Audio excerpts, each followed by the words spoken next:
Hello students, स्वागत है आपका आईसीटी वर्चुअल क्लासेस में। मैं हूं कविता, आपकी बायो टीचर। उम्मीद करती हूं आप सभी अच्छे होंगे और स्वस्थ होंगे।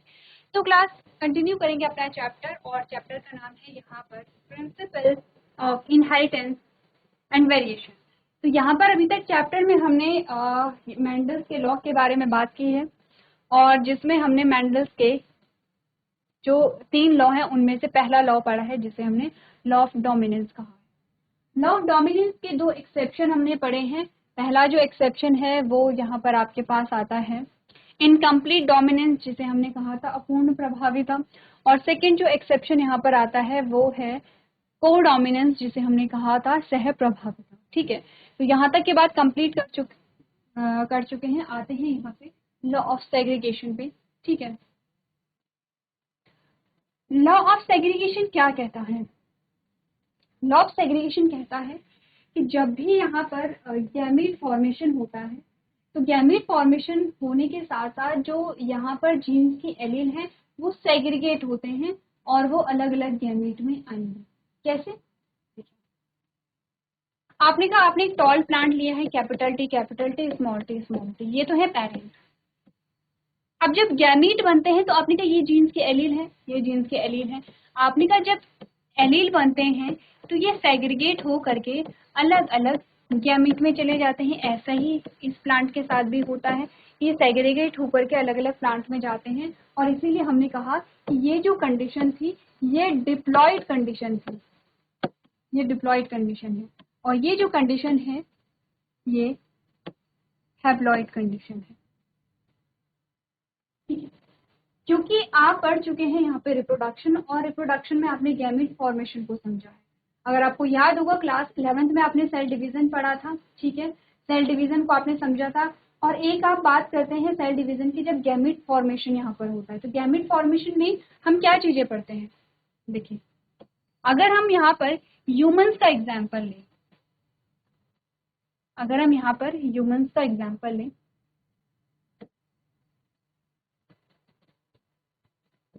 ठीक है, हमने कहा ह्यूमंस के एक सेल में होते हैं 46 क्रोमोसोम। ठीक है, 46 क्रोमोसोम का मतलब आप समझ रहे हैं कि 23 क्रोमोसोम पेयर में होंगे, जोड़े में होंगे। ठीक है, तो आपने कहा कि 46 क्रोमोसोम को हम 23 पेयर लिख सकते हैं, 23 and P stand for pair. जब आपने कहा कि इस सेल से, फॉर एग्जांपल ये क्या है, जर्म सेल है। अब जर्म सेल क्या, अगर मेल गैमेट है तो मेल गैमेट के लिए जर्म सेल क्या है, और फीमेल गैमेट है तो फीमेल गैमेट के लिए जर्म सेल क्या है, ये आपको पता होना चाहिए, आप चैप्टर पढ़ चुके हैं। अब आपने कहा इस सेल से क्या बन रहा है, गैमीट बन रहा है।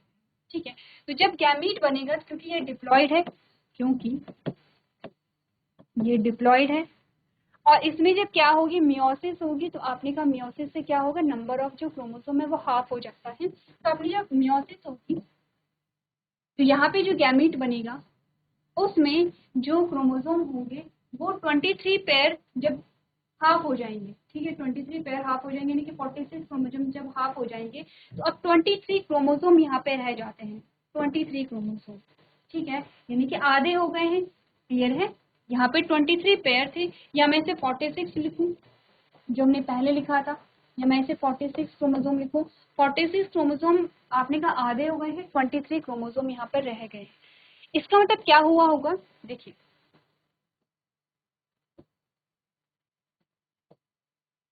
जैसे ये क्रोमोसोम के पेयर हैं तो ये क्रोमोसोम और ये क्रोमोसोम सेपरेट हो गए हैं, ये क्रोमोसोम और ये क्रोमोसोम सेपरेट हो गए हैं, और सेपरेट क्या है, गैमीट में जाते हैं। तो इसी प्रकार से हमने कहा कि जब गैमीट बना है तो उसमें हाफ नंबर ऑफ क्रोमोसोम रह जाते हैं, क्योंकि आपने एलील सेग्रीगेट करे। एलील का मतलब आप समझते हैं कि जैसे हाइट का जो जीन है, फॉर एग्जाम्पल वो यहाँ पर है, आपने कहा जब गैमीट बने हैं तो ये सेग्रीगेट होकर के अलग गैमीट में जाएगा, ये सेग्रीगेट होकर के अलग गैमीट में जाएगा।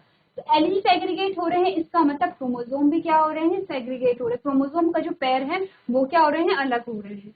तभी हम कह पा रहे हैं कि एक गैमीट में जो नंबर ऑफ क्रोमोसोम है वो हाफ रह जाता है, हैप्लॉइड होता है। वही बात हम यहाँ पर करते हैं प्लांट्स में, कि जब भी यहाँ पे गैमीट फॉर्मेशन होता है तो जो यहाँ पर आपने कहा एलील है वो साथ में पास नहीं होते हैं, एक साथ पास नहीं होंगे। अगर एक साथ पास हो जाते तो आपने कहा ये एबनॉर्मल कंडीशन होगी, इसीलिए लॉ ऑफ सेग्रीगेशन का कोई एक्सेप्शन नहीं है। एक्सेप्शन अगर आता है तो वो एबनॉर्मल कंडीशन यहाँ पर होती है। ठीक है, अब देखिए,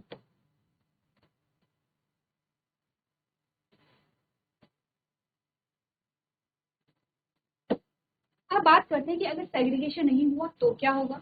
जैसे कैपिटल टी है और स्मॉल टी है। फॉर एग्जाम्पल इसमें कोई भी सेग्रीगेशन नहीं हुआ है और एक जो गैमेट है इसमें दोनों जो एलील है वो आ गए हैं और इसमें सेग्रीगेशन हुआ है जो कि नॉर्मल प्रोसेस है और ये जो एलील है वो अलग अलग गैमेट में आए। अब हमने कहा जब क्रॉस हो गया तो क्रॉस में क्या कंडीशन आपके पास आएगी। क्रॉस में जो कंडीशन आपके पास आएगी कैपिटल टी स्मॉल टी, ये कंडीशन आएगी। तो ये कंडीशन आपने कहा एबनॉर्मल कंडीशन है, ये नॉर्मल कंडीशन नहीं है, ये एबनॉर्मल कंडीशन है, असामान्य स्थिति है जिसमें कोई डिसऑर्डर यहाँ पे देखने को मिलता है, चाहे आप ह्यूमंस की बात भी करें। तो आपने कहा एबनॉर्मल कंडीशन है। आपने कहा हर एक इंसान में किसी पर्टिकुलर कैरेक्टर के लिए दो एलील होंगे, किसी एक कैरेक्टर के लिए जीन पेयर जो है वो दो एलील होंगे। तीन एलील यहाँ पे साथ में नहीं आ सकते हैं, क्लियर है। किसी एक कैरेक्टर के लिए तीन एलील साथ में नहीं आ सकते हैं, दो ही एलील यहाँ पर होंगे, ठीक है। तो आपने क्या समझा है, आपने ये समझा कि ये कंडीशन हम ऐसे दिखा सकते हैं कि एक सेल है और उसमें क्या है तीन क्रोमोसोम यहाँ पर आ गए हैं जो कि किसी एक कैरेक्टर के लिए क्या है इस प्रकार से। ये तीनों ही क्रोमोसोम पे क्या है हाइट के ही एलील लगे हुए हैं। तो ये एबनॉर्मल कंडीशन होती है, इसीलिए हमने कहा कि लॉ ऑफ सेग्रीगेशन का कोई एक्सेप्शन नहीं होगा। क्योंकि हमने कहा जो व्यक्ति होता है कोई या फिर कोई भी जो जीव है उसकी बॉडी में किसी एक कैरेक्टर के लिए one pair of gene present होता है जिसे हम जीन्स के एलील कहते हैं जो दो होंगे, ठीक है। जैसे कि हमारी बॉडी में हाइट के लिए दो एलील रिस्पॉन्सिबल हैं, ठीक है। जैसे हम प्लांट में कह रहे हैं कि प्लांट की बॉडी में हाइट के लिए दो एलील रिस्पॉन्सिबल हैं, तीन एलील नहीं होंगे यहाँ पर, ठीक है, क्लियर है। अगर आप पॉपुलेशन में बात करते हो, जैसे हम प्लांट की बात करें तो हमने कहा कोई प्लांट थे जिनमें हाइट के लिए एलील ये थे, कोई एक प्लांट था जिसमें हाइट के लिए एलील लिए है और कोई एक प्लांट था जिसमें हाइट के लिए एलील लिए हैं। अगर हम पॉपुलेशन देखते हैं, अगर हम ग्रुप में बात करें तो आपने कहा बहुत सारे एलील यहाँ पर आ गए हैं, ठीक है। लेकिन किसी एक पर्टिकुलर प्लांट की बात होगी तो आपने कहा या तो ये कंडीशन है या तो ये कंडीशन है या तो ये कंडीशन है। आपने कहा ये कंडीशन या ये कंडीशन आपके पास नहीं आएगी, ये जो दोनों कंडीशन है ये नहीं आएंगे, बल्कि कंडीशन ये तीन होंगी और तीनों में से एक ही कंडीशन किसी एक में पाई जाएगी। ऐसा नहीं हो सकता है कि आपने कहा कि ये कंडीशन भी होगी और ये कंडीशन भी होगी। किसी एक प्लांट की अगर हम बात करें तो उसमें या तो ये स्टेज हो सकती है या ये हो सकती है या ये हो सकती है। तो लॉ ऑफ सेग्रीगेशन कहता है कि जब भी गैमीट बनते हैं तो जीन्स के जो एलील है वो सेग्रीगेट होकर के अलग अलग गैमीट में जाते हैं, जैसे यहाँ पर आपको दिखा रखा है। जब ये सेग्रीगेट होते हैं और जब इनका फ्यूजन होता है तभी ये डिप्लॉयड कंडीशन में वापस यहाँ पर आते हैं। जैसे ह्यूमंस की भी सेम बात की गई है कि फॉर एग्जांपल मेल गैमेट में 46 क्रोमोसोम है और फीमेल गैमेट में यहाँ पे 23 क्रोमोसोम है। अब आपने कहा इसका अगर यहाँ पे क्या होगा फ्यूजन हो जाते तो 46 प्लस 23 क्रोमोसोम आ जाते, जबकि एक नॉर्मल सेल में 46 क्रोमोसोम ही होने चाहिए। तो आपने कहा ये एबनॉर्मल कंडीशन यहाँ पर आती है, ठीक है। ये क्या होता है एबनॉर्मल कंडीशन आती है, आपके पास एबनॉर्मल कंडीशन आती है जब एक एक्स्ट्रा क्रोमोसोम यहाँ पर आ जाते हैं, ये एक क्रोमोसोम कम होता है, जैसे कि 47 क्रोमोसोमल स्टेज या फिर आपने कहा 45 क्रोमोसोमल स्टेज। ये दोनों ही स्टेज क्या है हमारे लिए एज अ डिसऑर्डर सामने आती हैं। जैसे कि अगर किसी व्यक्ति में 47 क्रोमोसोम आ गए हैं तो ये भी क्या है एबनॉर्मल है। किसी व्यक्ति में 45 क्रोमोसोम आ गए हैं तो ये भी क्या है एबनॉर्मल है। अगर गैमीट की बात करें और गैमीट में फुल नंबर ऑफ क्रोमोसोम है तो ये भी एबनॉर्मल है। आपने कहा full number of chromosome gamete में नहीं होते हैं बल्कि किस में होते हैं, एक नॉर्मल सेल में होते हैं। नॉर्मल क्या है 46 क्रोमोसोम एक सेल में, एक नॉर्मल सेल में, ठीक है। और 23 क्रोमोसोम किसमें, गैमीट में। ये नॉर्मल कंडीशन हमारे पास आती है जो कि लॉ ऑफ सेग्रीगेशन को यहाँ पे फॉलो। क्लियर है इतनी बात, इजी है, बहुत ज्यादा डिफिकल्टी नहीं होनी चाहिए। एक बार आप लोग क्या करेंगे अपनी लैंग्वेज में लॉ ऑफ सेग्रीगेशन को क्या कर लेंगे, डिफाइन कर लेंगे। चलिए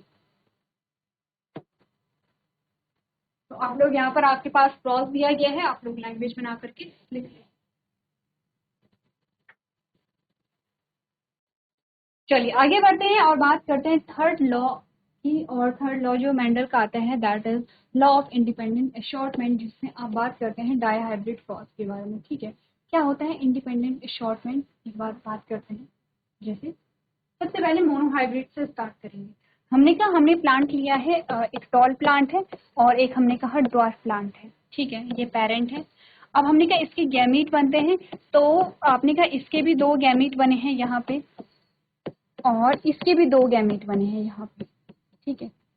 तो ऐसा नहीं होगा कि गैमेट आपस में फ्यूज हो जाएंगे, ऐसा होता है नहीं होता है, क्योंकि इसमें से एक मेल प्लांट होगा और एक फीमेल प्लांट होगा, ठीक है, प्लांट या फ्लावर आपका ये कह लीजिए। तो आपने कहा कि जो गैमीट बने हैं, एक मेल गैमीट बने होंगे, एक फीमेल गैमीट यहाँ पे बने होंगे, ठीक है, यानी कि इनमें से 2 मेल गैमीट है, 2 फीमेल गैमीट यहाँ पर बने हैं। अब ऐसा तो नहीं होता कि मेल गैमीट आपस में फ्यूज हो जाएं या फीमेल गैमीट आपस में यहाँ पे क्या हो जाए, फ्यूज हो जाए। मेल गैमीट फीमेल गैमीट से ही फ्यूज होता है। तो आपने कहा ये तो आपस में फ्यूज नहीं होंगे, ये तो हम जानते हैं। तो आपने कहा ये दोनों गैमीट इन दोनों गैमीट के साथ फ्यूज होंगे, लेकिन क्या हमें ये पता है कि कौन सा गैमीट किसके साथ फ्यूज होगा? क्या हम ये निर्धारित कर सकते हैं, ये डिटरमाइन कर सकते हैं हम कि क्या होता है, कौन सा गैमेट किसके साथ फ्यूज होगा? आपने कहा नहीं, हम नहीं कर सकते हैं। इसी में हमने क्या पढ़ा था, आपने जो एक टॉपिक पढ़ा होगा लिंग निर्धारण, जिसमें हमने डिटर्मिनेशन ऑफ सेक्स की बात की है कि किसी भी न्यूबॉर्न का जो लिंग का निर्धारण होता है वो कैसे होता है। आपने कहा वो नेचुरली होता है, क्योंकि आपने कहा ये 2 गैमेट स्वतंत्र हैं कि उन्हें इन दोनों गैमेट में से किसके साथ फ्यूज होना है, और सेम इसके साथ है कि ये 2 गैमेट स्वतंत्र हैं कि इन्हें किसके साथ यहाँ पे फ्यूज होना है। तो आपने कहा ये गैमेट इस गैमेट के साथ भी फ्यूज हो सकता है और ये गैमेट इसके साथ भी फ्यूज हो सकता है। सेम ये दूसरा गैमेट इसके साथ भी फ्यूज हो सकता है और ये गैमेट इसके साथ भी फ्यूज हो सकता है। इसे हम कहते हैं लॉ ऑफ इंडिपेंडेंट असॉर्टमेंट, स्वतंत्र अपव्यूहन का नियम। गैमेट जो है वो स्वतंत्र है कि किस गैमेट को किसके साथ यहाँ पे फ्यूज होना। सेम ऐसा डाईहाइब्रिड क्रॉस में भी हो जाएगा, ठीक है, जो मोनोहाइब्रिड क्रॉस में वो डाईहाइब्रिड क्रॉस में हो जाएगा। बस यहाँ पर आपको ध्यान देना होगा कि क्योंकि कैरेक्टर डाईहाइब्रिड में हम 2 कैरेक्टर लेते हैं। पहले आप लॉ ऑफ इंडिपेंडेंट असॉर्टमेंट की डेफिनेशन को पढ़ लेंगे, फिर हम डाईहाइब्रिड की बात करेंगे। आपने कहा the law of independent assortment state that the allele of different genes are inherited independently within the organism that produce sexually। आपने कहा स्वतंत्र वर्गीकरण या स्वतंत्र अपव्यूहन का नियम कहता है कि विभिन्न जीनों के जो एलील होते हैं, ठीक है, उन जीवों के भीतर स्वतंत्र रूप से विरासत में मिले हैं जो यौन रूप से प्रजनन करते हैं, ठीक है। इनका सेग्रीगेशन जो है ये भी क्या होता है, स्वतंत्र रूप से होता है, और इनका जो फ्यूजन है वो भी क्या होता है, यहाँ पे स्वतंत्र रूप से होता है। आगे अगर हम देखें तो आपने कहा what is the law of independent assortment, थोड़ा सा इलेबोरेट करके आपको आंसर दिया गया है। According to the law of independent assortment the allele of 2 more genes get sorted into gametes independent of each other। यानी कि स्वतंत्र वर्गीकरण के नियम के अनुसार 2 और जीनों के जो एलील होते हैं वो एक दूसरे से स्वतंत्र युग्मकों में क्रमबद्ध हो जाते हैं। The allele received for one gene does not influence the allele received for another gene। आपने कहा एक जीन के लिए प्राप्त जो एलील है वो दूसरे जीन के लिए प्राप्त एलील को प्रभावित नहीं करता है, यानी कि ये सेग्रीगेट जो हो रहे हैं ये इंडिपेंडेंटली हो रहे हैं, एक दूसरे को प्रभावित नहीं करते हैं जो सेग्रीगेट हो रहे हैं। और यहाँ पे जो फ्यूजन है गैमेट का वो भी क्या होता है, इंडिपेंडेंटली होता है। Mendel's experiment always portrayed that the combination of traits of the progeny are always different from their parental traits। Based on this, he formulated the law of independent assortment। आपने कहा मेंडल के प्रयोगों ने हमेशा दर्शाया कि संतान के लक्षणों का संयोजन हमेशा उनके पैतृक गुणों से भिन्न होता है। इसके आधार पर उन्होंने स्वतंत्र वर्गीकरण का नियम दर्शाया। इसका क्या मतलब होता है, लास्ट लाइन जिसमें कहा क्या है, Mendel's experiment always portrayed that the combination of traits of progeny, जो संतान के जो यहाँ पे कैरेक्टर होते हैं, are always different from their parental traits, वो parental traits से different होते हैं। ऐसा क्यों होता है, क्योंकि यहाँ पर आपने क्या देखा, ये पेरेंटल कॉम्बिनेशन है और ये पेरेंटल कॉम्बिनेशन है। अब इनके गैमीट का जो फ्यूजन होगा तो आपने कहा वो स्वतंत्र रूप से होता है। यहाँ पर वो जो पेरेंटल कॉम्बिनेशन है, ऐसा पेरेंटल कॉम्बिनेशन संतति में नहीं आ सकता है क्योंकि सोर्स ऑफ इंफॉर्मेशन अलग है। अगर हम बात करें यहाँ पर अलैंगिक जनन की तब हम कह सकते हैं क्योंकि पेरेंट एक ही और उसी के जो कैरेक्टर है वो इनहेरिट हो रहे हैं। लेकिन अगर हम बात करें यहाँ पर लैंगिक जनन की, तो यहाँ पर आपने कहा क्योंकि दो पेरेंट हैं और दोनों के जो जेनेटिक मटेरियल है वो आगे पास होगा, तो इसीलिए जो पेरेंटल कॉम्बिनेशन है उससे डिफरेंट कॉम्बिनेशन आता है किसमें, संतति में। ठीक है। रीजन ऑफ इंडिपेंडेंट असॉर्टमेंट, क्या कारण है इंडिपेंडेंट असॉर्टमेंट के, अगर हम देखें आपने कहा independent assortment takes place during the process of meiosis. आपने कहा अर्धसूत्री विभाजन की प्रक्रिया के दौरान स्वतंत्र वर्गीकरण होता है। In this process the chromosomes are half and are known as haploid, और इस प्रक्रिया में गुणसूत्र आधे होते हैं जिसे हैप्लॉइड या अगुणित कंडीशन कहते हैं। To understand the law of independent assortment, it is very important to understand the law of segregation. आपने कहा कि इंडिपेंडेंट assortment को समझने के लिए हमें लॉ ऑफ सेग्रीगेशन को समझना बहुत जरूरी होता है। In this, two different genes are sorted into different gamete cell. आपने कहा तो दो जीन है, दो जीन का मतलब जो जीन पेयर है, जो एलील है, वो सेग्रीगेट हो करके डिफरेंट गैमेट में चले जाते हैं। यही हमने कहा है कि स्वतंत्र वर्गीकरण के नियम को समझने के लिए पृथक्करण के नियम को समझना बहुत जरूरी है। इसमें दो अलग अलग जीनों को अलग अलग युग्मक कोशिकाओं में क्रमबद्ध किया जाता है, वो अलग अलग कोशिकाओं में क्या किया जाता है, सेग्रीगेट किया जाता है। ठीक है, नेक्स्ट क्या होता है। On the other hand, the law of independent assortment occurs when the maternal and paternal genes are divided randomly. आपने कहा दूसरी ओर स्वतंत्र वर्गीकरण का नियम तब घटित होता है जब मातृ और पितृ जीन को यानी कि अकॉर्डिंग इंडिपेंडेंट या स्वतंत्र रूप से विभाजित किया जाता है। ठीक है, तो ये हमें बताता है यहाँ पे लॉ ऑफ इंडिपेंडेंट असॉर्टमेंट को एक बार आप लोग रीड कीजिए। लॉ ऑफ इंडिपेंडेंट असॉर्टमेंट में जो एक्सपेरिमेंट किया गया था वो डाइहाइब्रिड क्रॉस का था। डाइहाइब्रिड क्रॉस को हम एक बार यहाँ पर देख लेंगे। चलिए अब बात करते हैं यहाँ पे डाइहाइब्रिड क्रॉस के बारे में। डाइहाइब्रिड क्रॉस का मतलब होता है द्विसंकर, जो आप यहाँ पे क्रॉस करते हैं। द्विसंकर का मतलब होता है जब दो गुणों को लेकर के क्रॉस किया जाए। अभी तक आपने एक कैरेक्टर लिया है जिसमें आपने बात की है किसके बारे में, प्लांट हाइट के बारे में, और ये क्या है आपका कैरेक्टर है, तो आपका क्या है, कैरेक्टर है। ठीक है, इसके ट्रेट अगर हम देखें तो आपने कहा टॉल यानी कि लंबा पौधा और ड्वार्फ यानी कि बौना पौधा इसके कैरेक्टर है। अगर हम दो गुणों को लेकर के यहाँ पे क्रॉस करवाएं तो दो गुण हमने क्या लिए हैं, देखिए हम लेते हैं यहाँ पे सीड का कलर। ठीक है, और इसके दो ट्रेट हमारे पास आते हैं जिसमें आप बात करते हैं यहाँ पर येलो सीड, और आप बात करते हैं यहाँ पे ग्रीन सीड के बारे में। ठीक है, पहला कैरेक्टर। दूसरा कैरेक्टर जो हम देखते हैं वो है सीड की शेप।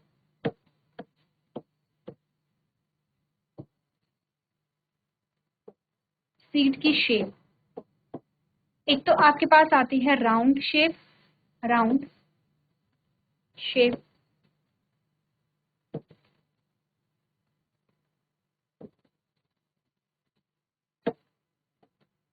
और एक आती है रिंकल्ड शेप। रिंकल्ड का मतलब होता है कि इस प्रकार से कुछ संकुचित, और राउंड शेप का मतलब आप समझते हैं इस प्रकार से। ठीक है, ये है रिंकल्ड शेप। ठीक है, ये ट्रेट है इनके, ये जो दो हैं ये इसके ट्रेट हैं, और ये जो दो हैं ये इस कैरेक्टर के ट्रेट हैं। हमने कहा हम सीड कलर और सीड शेप दोनों को लेकर के चलेंगे, और दो कैरेक्टर के हमारे पास टोटल ट्रेट कितने आएंगे, 4 ट्रेट आएंगे, 2 इसके आएंगे और 2 इसके आएंगे। अगर हम इसको लेकर के क्रॉस कराएं तो इसे हम क्या कहते हैं, डाई हाइब्रिड क्रॉस कहते हैं। कैसे होता है डाई हाइब्रिड क्रॉस, एक बार करके देखें। येलो जो कलर है उसे आप दिखाते हैं कैपिटल वाई से। ठीक है, क्योंकि क्या होते हैं दो जीन पेयर, जिसे हम क्या कह रहे हैं, एक जीन पेयर जिसमें हम दो एलील को देखते हैं, वो रिस्पॉन्सिबल होंगे येलो कलर के लिए। ग्रीन कलर को अगर हम देखें, इसे आप दिखाएंगे स्मॉल वाई से। इससे आपको क्या समझा, आपको क्या बात समझ में आई, ये डोमिनेंट कैरेक्टर होगा और ये रेसेसिव कैरेक्टर होगा। ठीक है, अगर हम बात करें शीट शेप के बारे में, तो राउंड जो शेप है उसे आप दिखाते हैं कैपिटल आर से, और रिंकल्ड जो शेप है उसे आप दिखाते हैं स्मॉल आर से। इससे आपको समझ में आए कि इस कैरेक्टर का जो डोमिनेंट ट्रेट है वो ये है, और जो रेसेसिव ट्रेट है वो क्या है यहाँ पे, ये। ठीक है, क्लियर है। अब हमने क्या किया है, अब हमने कॉम्बिनेशन लिया है पीले रंग के बीज जो दिखने में कैसे थे, गोल थे। क्या बोला है हमने, हमने कहा पीले रंग के जो बीज हैं वो दिखने में कैसे हैं, गोल हैं। एक पेरेंट हमारे पास ये आया है, हमने कहा कैरेक्टर हम 2 ले रहे हैं, ठीक है। अच्छा, हम पहले पूरे लिख लेते हैं। और दूसरा पेरेंट था जिसमें बीजों का कलर ग्रीन था और शीट का जो शेप है वो रिंकल था। तो हमने ले लिया है दोनों कैरेक्टर को, सीड का कलर, ये सीड का कलर है, दूसरा जो कैरेक्टर है वो सीड का शेप है, ठीक है। और ये चारों इसके क्या है, ट्रेट आ गए हैं, ये और ये सीड कलर के ट्रेट हैं, और ये क्या है, सीड के शेप के क्या है, यहाँ पे आपने कहा ट्रेट है। हमारे पास पेरेंट बन गए हैं।